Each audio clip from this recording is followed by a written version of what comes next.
Fans, we are back live with another edition of the Cheap Heat Productions Pro Wrestling Podcast. My name is Jack Kilby, Executive Vice President of Great North Wrestling, and we're very pleased tonight to welcome a man who I'm sure the vast majority of this audience saw in his incredible portrayal of handsome Harley Race in the movie The Iron Claw. But we're going to talk about that, but also his other acting projects and accomplishments. But before we get to Mr. Kevin Anton, I have to introduce Mr. Cheap Heat himself, and now officially an elected public servant, a man of the people, Mr. Morris Shorthall. Morris, welcome again to your own show. Thanks very much, Jack. We can get into that off camera later, Kevin, but that's a true story. Look, I just want to kick it off, and I've talked to a lot of people in the movie and TV industry, and you're kind of a unique guest in the fact that we talk to a lot of wrestlers as well. And here we have a guy who played like one of the best wrestlers of all time here in an acting role. So before we get into all that stuff, I just want to know about your background and your journey into the entertainment business. Yeah, no, and again, thanks for having me on, guys. I really appreciate it. So, thanks. Shout out. So,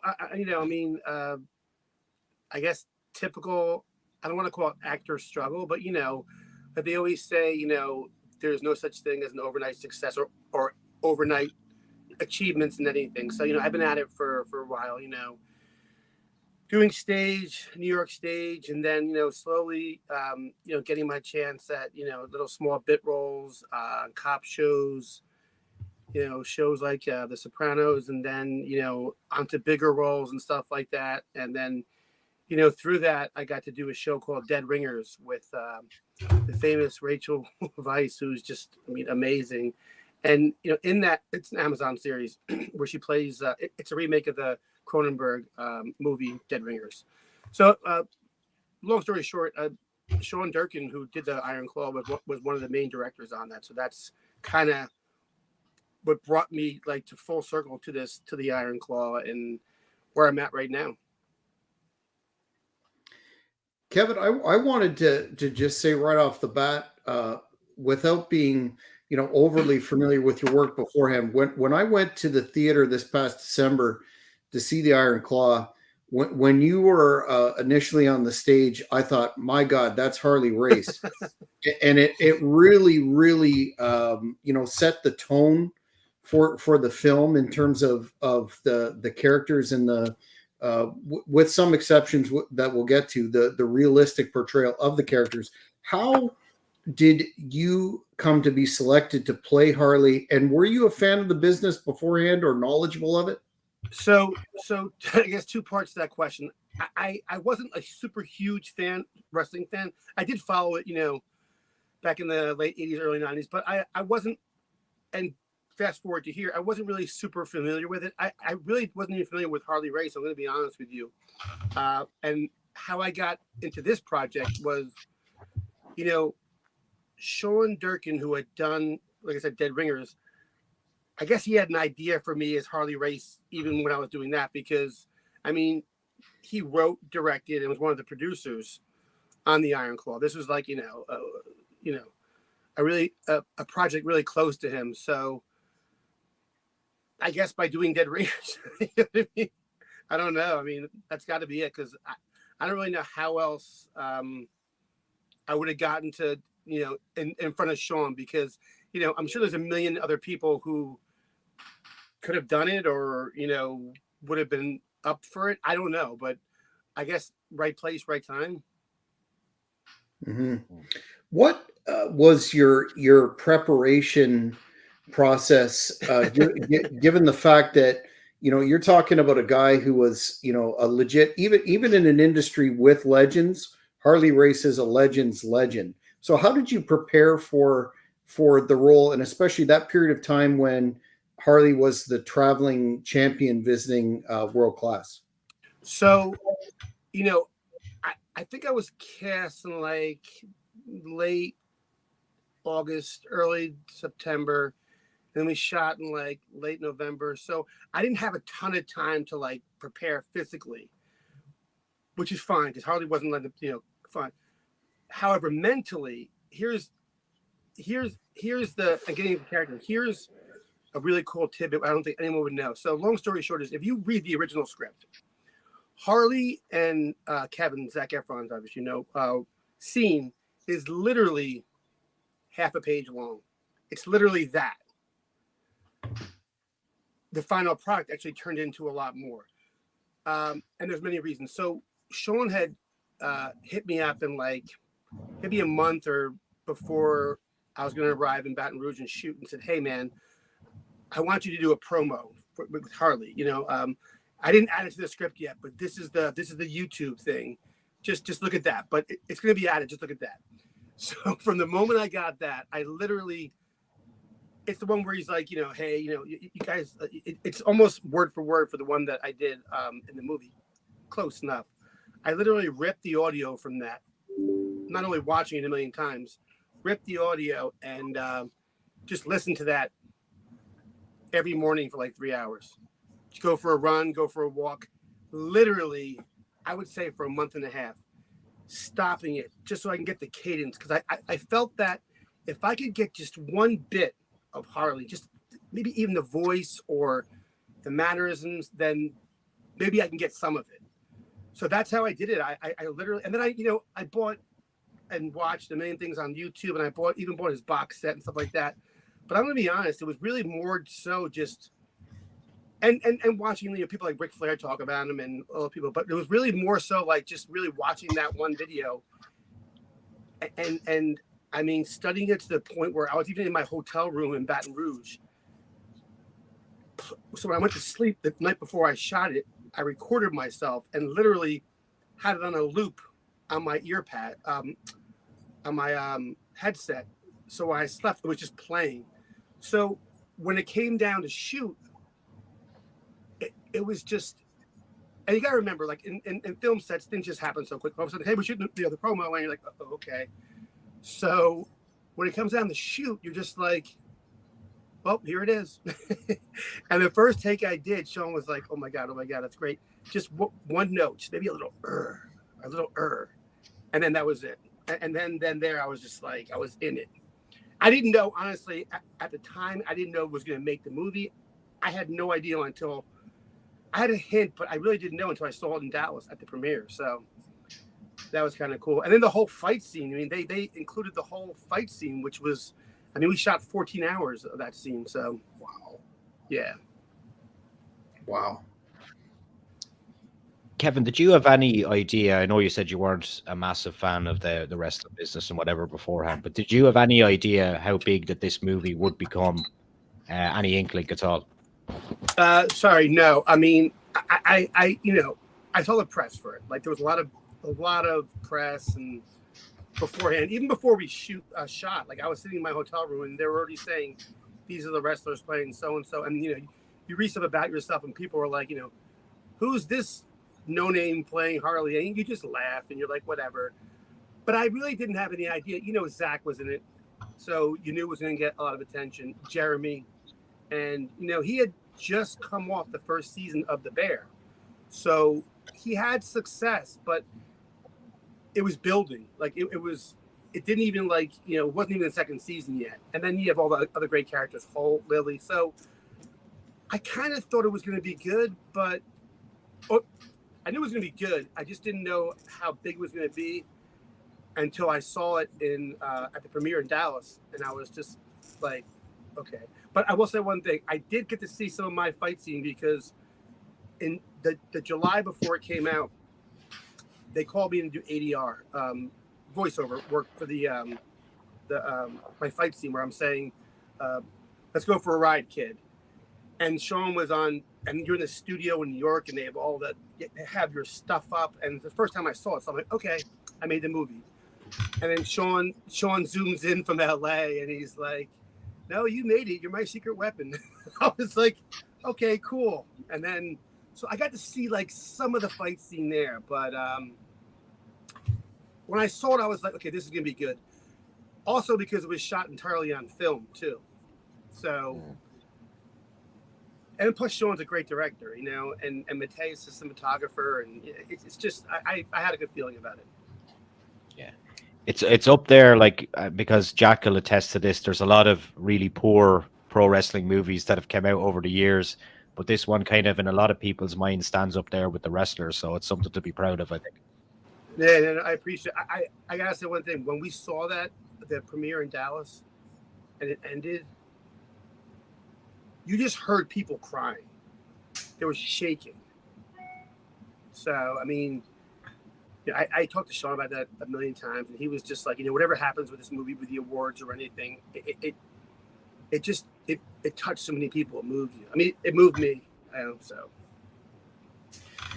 Wanted to specifically ask you about your match with Kevin Von Erich, Zach, the fight scene, as you put it. You indicated that you didn't have a lot of physical prep time for the role in and of itself, but did you find that process to be particularly taxing? And did you get an appreciation for individuals in this industry that do that night after night after night afterwards? What was your impression of that process?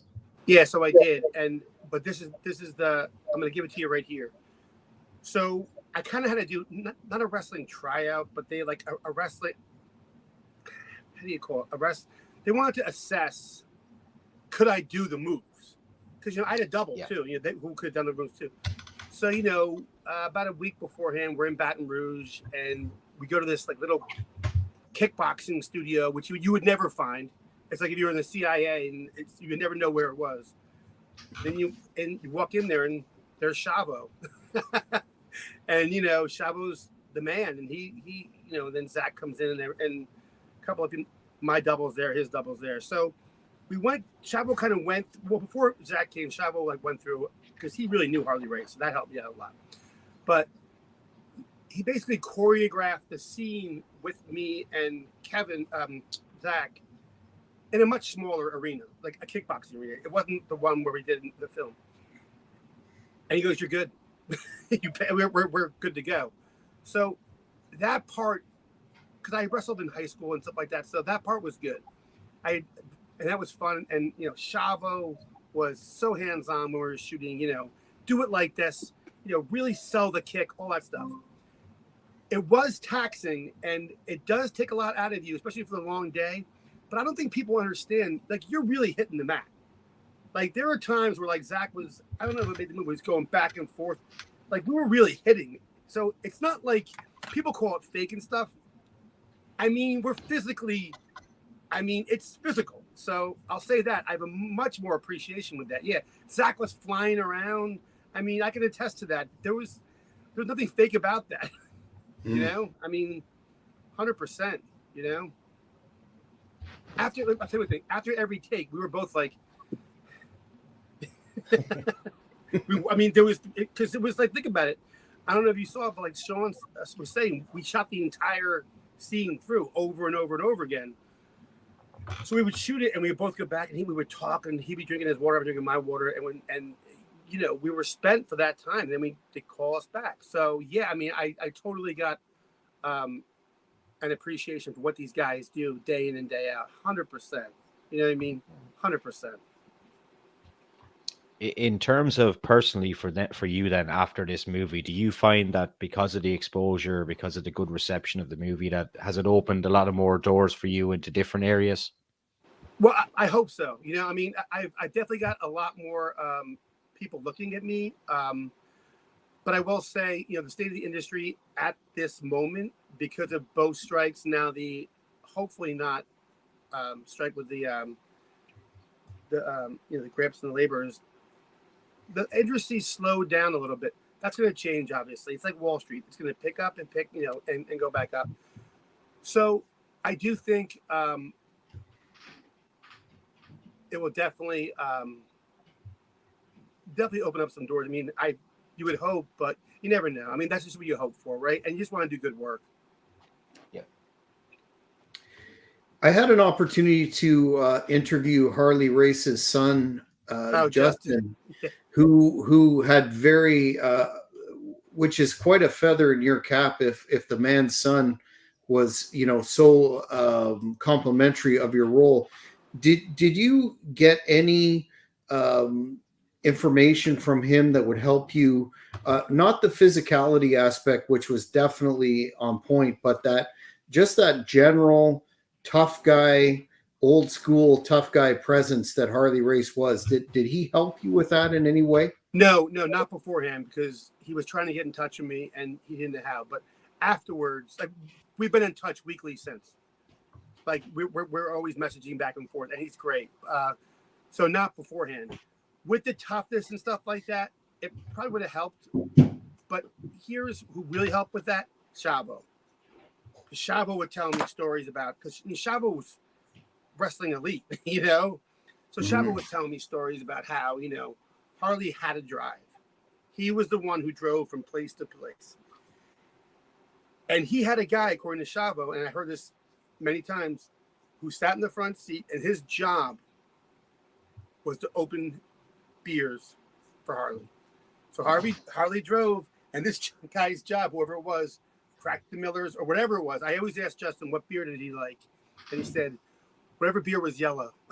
So he would crack the beers for Harley, and Harley would, you know. So hearing that, and you know, just the stories from Chavo, and you know, just hearing about, you know, how this guy would rip your face off. That helped me a lot going into the ring, because that got me into character. And even Zach was like, holy shit. So just hearing that helped me out.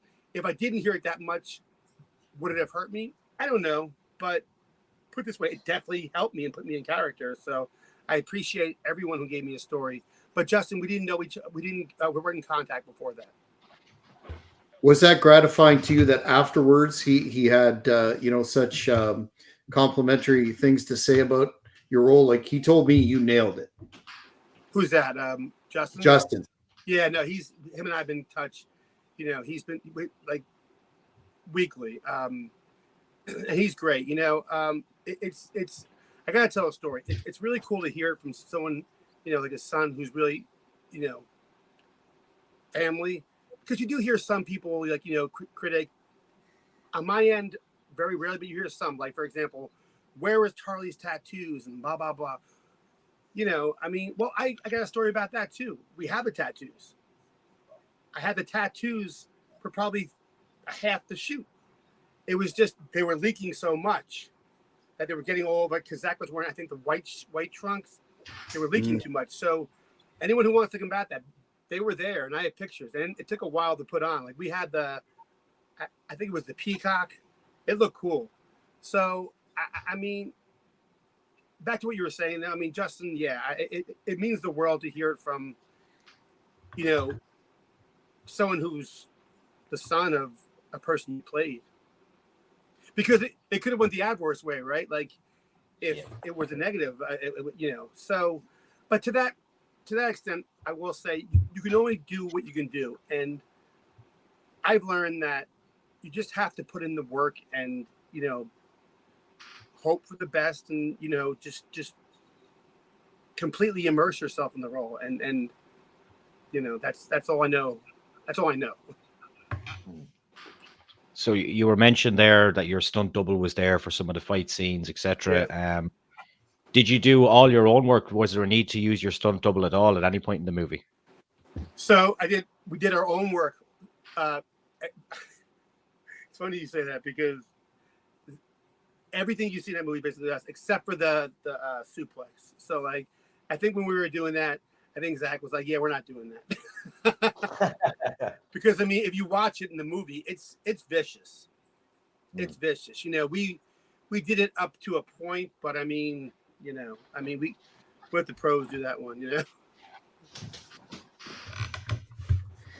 Did you, now you were familiar with pro wrestling on a visceral level before, but when you look at how passionate wrestling fans are, and this can be a double-edged sword, as to every minutia of a particular portrayal match, I mean, we're famous for that sort of thing. Did you find that that probably wasn't something that you were cognizant of going in, but afterwards, when you look at the criticism launched at the fellow that played Ric Flair. Yep. That was relentless. Was that something that No, was I daunting wasn't to aware. you? I mean, I had heard about wrestling fans and stuff. I'm actually grateful and glad that I didn't know, because I don't think it would have affected me because I was laser focused. But you never know. I mean, you never know. But I was slightly aware, but like I said, it's one of those things where you work with on these cool productions and you just get in the zone. And I don't want to make it sound cliche-ish, but as long, like for me, you prepare and you prepare and you prepare and you prepare, and once you're there, you just forget it, and it's just happens. Like when I did a scene with Rachel Weisz, it's just me or her, and I'm playing the drunk guy. She's playing twins. It's you have 100 people around you, more in this small little diner. You just have to trust what you're doing. So I think I might have thought about it, but I still don't think it would have affected my performance. But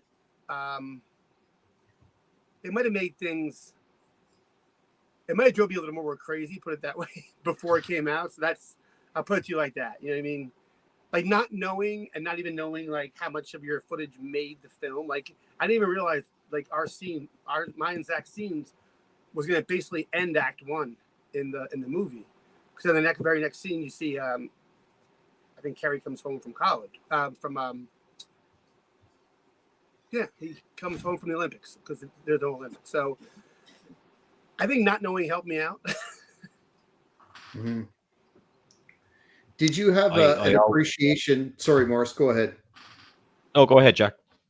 I was just going to ask you, did you gain an appreciation? You mentioned you were at Dallas for the premiere.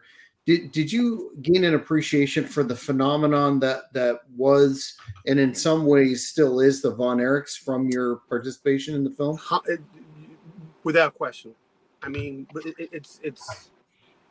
it's crazy. I mean, and I don't think I was ever in Dallas before. Maybe to fly through and stop with a layover, but it was really cool. I mean, I liked Dallas. The premiere was at the theater where they call it Lee Harvey Oswald, and the after party was at I can't remember the name of the place, right around there. Just such a cool vibe. I mean, everyone was there. It was really cool. A24, the production company who financed it, did a great job. So, but back to the Von Erichs, totally. I mean, and even now, like I'm friends with like Kevin and Ross, and his brother and the daughters, on social media, So that's cool, totally. I mean, it's when you see what Kevin went through and where he is now, it's kind of cool, It's and I think Zach did an amazing job in portraying Kevin. Because I will add too, I mean, as you guys know, you've probably seen interviews with Kevin Von Erich and stuff like that, and he wasn't like David. He wasn't like that. He wasn't as great on camera. He was. I don't want to call him shy, but he didn't have. He wasn't the flair, and I don't mean Ric Flair. He didn't have pizzazz. Yeah. But he was really good. He was a great wrestler, and he was more inner, I think. And I think Zach really captured that. I mean, really captured that. And he should have got nominated, but Mm. Kevin, in general, which is your favorite thing to do?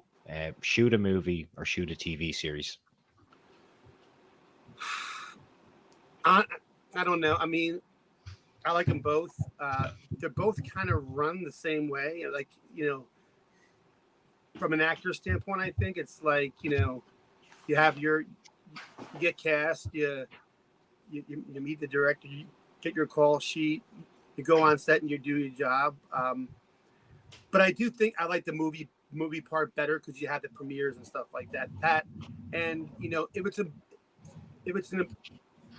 important movie like Iron Claw, that I think I would prefer to do more of those. Put it that way. Just because I think of it's the artistic, the whole artistry in it that makes sense. Yeah, I think there's more longevity in movies as well, isn't there? TV series, like once they end, people are wondering, go on to the next thing, or is there going to be another series? Movies was that lasting feel. Absolutely. But I will say one thing. I think that being in a movie, like you were saying before, I think a movie like this does give you more street cred in a way. So I like that part in it because it can make your agent's job easier, you hope. But you're going up against a lot of other people too. So you just gotta trust in you and your work and just keep going on. Well, we know you've got limited time today, so I'm going to ask you a two-part question. I have like 10 minutes. If you guys have it, it's up to you. Yeah. Cool. Yeah, then I'll just do this one. It's like 5:25. Okay, cool. In terms of your the role of Harley Race and your getting that over so strongly to the audience, would you be interested? Because I was reading somewhere that if you know his life story, if there was ever a long form movie or something along those lines that would call for a treatment of that regard, his would be it. Would you be interested in reprising that role? Or I mean, I would. If I was asked, I would love to. I kind of think if it was a big thing, they'd probably go to John C. Reilly or something like that. But I don't know. Who knows? I mean, if I would definitely love the opportunity to do something, to expand more of Harley. Love it. And who knows? Maybe there's talks out there. I just don't know. You never know, and also you never know who's seeing your stuff, right? I mean, Mm-hmm. Is there any projects you've got in the pipeline that you'd like to talk about here, where people or anything that you can talk about? Nothing I can really talk about now. Just a lot of stuff. I'm reading a lot of scripts, going over stuff with my reps, and trying to make that next move, which is always fun. Just trying to find the next character to. I don't want to say like top this, but to like, to really sink your teeth into. Not something that's just like, hit or miss. Because for me, it's going to be difficult to find something on that level, like to play Harley. I think. I mean, it's got to be like, because. I mean, the cool thing about it is that I have people from my childhood, from high school, from just my whole life reaching out, probably between 3 and 5 a day who have seen it. And that's kind of cool. So I don't really, I guess I'm looking for something like that, maybe like, a regular in like a cop series. I'd love to play like, a detective, like that down and out, obviously with a chip on his shoulder, I think, that down and out detective, who just kicks ass, but he's a good guy, but like, gets into trouble because of his own mouth or something like that, who knows? Looking back on all the projects that you've done, what would you consider to be the most salient feature of being involved in the Iron Claw that is most memorable for you, that makes it stand out from, say, your other many acting accomplishments? I mean, just working with Sean and the whole ensemble crew and cast. I mean, getting to work with Sean again was great. Getting to work with the people I worked with, from costume. I mean, if you guys saw how much attention to detail, well, you guys saw, because you saw the movie, was put into like the wardrobe. I mean, Harley's boots were made by Ace Boots. The robe, you appreciate that. The hair and makeup, the set people. I mean, it was just a great experience. So I mean, for me, it's hard to really top this at this moment. But you always want to, right? I mean, you always want to go for the next thing, without forgetting this. I mean, this is a great experience for me. I love doing Dead Ringers. I did a few episodes on that. I didn't think, I could come along and top that, but you do, so it's just life. It's you just keep going and you just try and do good work, because I think good work gets recognized, but I will say to any young actor out there that you have to put the work in. I mean, it's not just like you're gonna go out there, because these people who are in these movies and TV shows, no matter what you think of them, good or bad or ugly, they're really talented. I mean, and what they do, it's difficult. And I don't want, like, some people sometimes say, oh, I could be an actor like this. That's fine. But, you got to do it. And it's different than like being an influencer where you can just put your camera up and start talking. You got to do it with hundreds of people around you. And you got to be on mark. So I guess that's one of the things that one of my big takeaways from all these things is just the joy of being able to do it, for a living, I guess. Yeah, I always ask this question to people. So since the movie, anyway, you've obviously been recognized in some capacity on the street or in the grocery store or something like that. Have you any kind of funny public interactions since all this kind of came to light? You know what? I've been recognized, but not as much as you think. And I think because, Sean asked me to grow out my beard and my sideburns, and then they cut it down. So I don't know. It's hard for me to tell. Like, I mean, I think I look different there, but maybe I didn't. I don't know. So who knows? I mean, you do get recognized, and you're always trying to be gracious. But then again, I don't go out that much either. You know what I mean? Like, I really don't. Like, tonight I'm going out to a comedy show with my wife and a few friends, so that'll be cool. But yeah, it's when you're at these screenings, like in Dallas, and I went to a few in New York and other ones, yeah, people will always recognize you after the movie. They're like, and even people from like SNL, and it's pretty cool. They all know you're in the movie. Out on the street, though, I think people are doing their own thing, or maybe they do and they just don't say anything. I don't know. Yeah. Who knows? Well, similarly, I have a last question for you, and that was or is. Were you surprised, given the fact that people were aware that you were in the movie, notwithstanding the cast and the high quality production? But were you surprised how many people out there in the entertainment industry in general are pro wrestling fans, but maybe not forthcoming about it? No, I had no idea. Like I didn't even know, like, Bill Corgan from the Smashing Pumpkins. I didn't know that he owns NWA now, right? I really didn't know that. I heard Freddie Prinze is a big wrestling fan, and then the kid from a Karate Kid, Paul. I can't remember his name. He's doing like pro wrestling now. No, I had no idea. I mean, obviously, John Cena, who was a wrestler and stuff like that. And I'm mad because I was supposed to go to the LA premiere, but something came up. So I would have met those dudes there. But yeah, I mean, I wonder if The Rock saw it.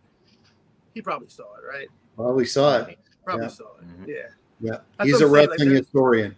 Yeah, he is. He really is. Oh, wait. And he wrestled with the Von Erichs, too. With, yeah. So, yeah. Yeah. So, I mean, there's probably a lot of directors and people that I don't even know about that saw it. And I don't know what they think about it, but hopefully it's good.